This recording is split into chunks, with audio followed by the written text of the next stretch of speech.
So between protesters attacking Press Secretary Sarah Huckabee Sanders and DHS Secretary Kirstjen Nielsen, also First Lady Melania Trump getting slammed over her clothing choices, are women on the right who work for the president treated more unfairly than those on the left? Here to debate is Fox News contributor Jessica Tarlov, who is the Senior Director of Research for Bustle.com and the Communications Director for Turning Point USA, Candace Owens. Good morning, ladies. Good to have you with us. Good morning, Good Abby. morning. I think we can all agree that things have gotten ugly. It has become so hateful. It's become so divisive. Candace, is there a double standard with women on the right, you think?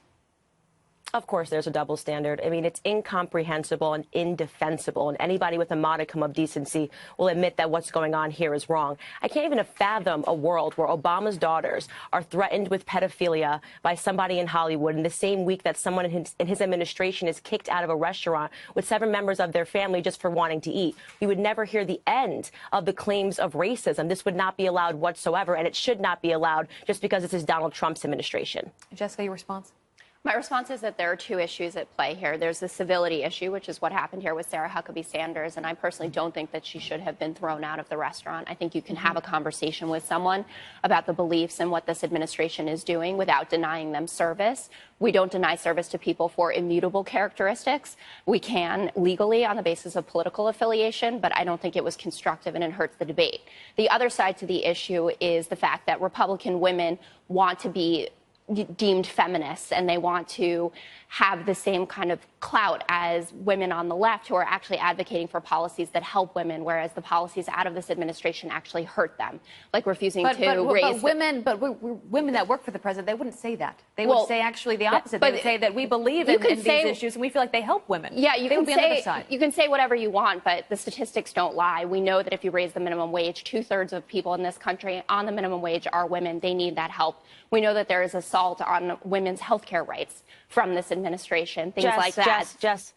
Jess, please, I hate this selective feminism that we hear on the left all the time, okay? Well, don't make this a feminism issue because it's not a feminism issue. But it is, when you're going out and attacking women, you're not. I'm not done, okay? When you're going out and attacking women, you are not a feminist. This is not defensible whatsoever. And you sit here and you say this because you care about mothers. The basis of this is that people are upset that illegal immigrants are being separated from their mothers. Why don't you refocus some of that energy to the black community? They've been having their families separated. In fact, it's subsidized in the black community. You appreciate single motherhood. You are giving more money to families for fatherless absence. So all of this selective fake outrage when you guys do not have the same defenses for the black community is really lost on me. And it's time's up on this altogether. I think the black community has had enough of you guys being selectively outraged for parents of illegal immigrants, but not for the parents of the black community who have been separated from their family for about 6 decades. All right, and ladies, I just want to point out, ladies, I just want to point out, let's keep this civil.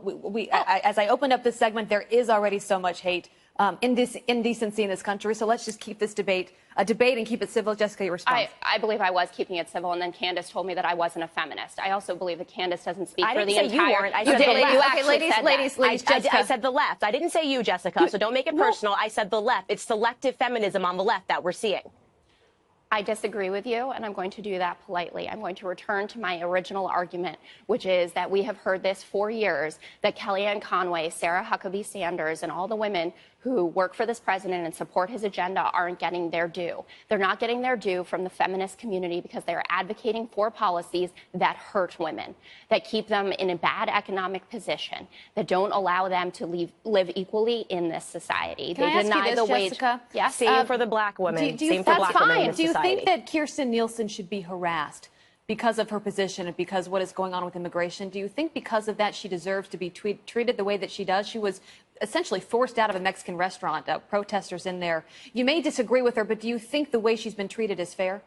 I think that what Kirstjen Nielsen did in initially coming out and lying about what this president's policy did, then having to backtrack on it, puts her in a very tenuous position. That wasn't my question, though. I think that people should have civil conversations about it and certainly have every right as a public official to come up to her table and to call her out on her lies and this administration's lies. If she wants to leave because of it, that's on her. But she should be open to that dialogue with the American public who is dissatisfied. Candace, very quickly, this is a very very slippery slope. The left should stop this, because then you're basically saying that in the future this is going to be allowed in administrations that you do support.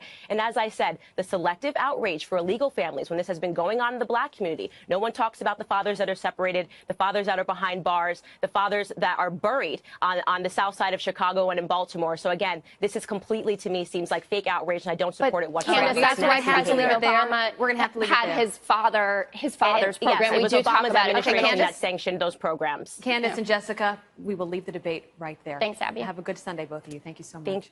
All right.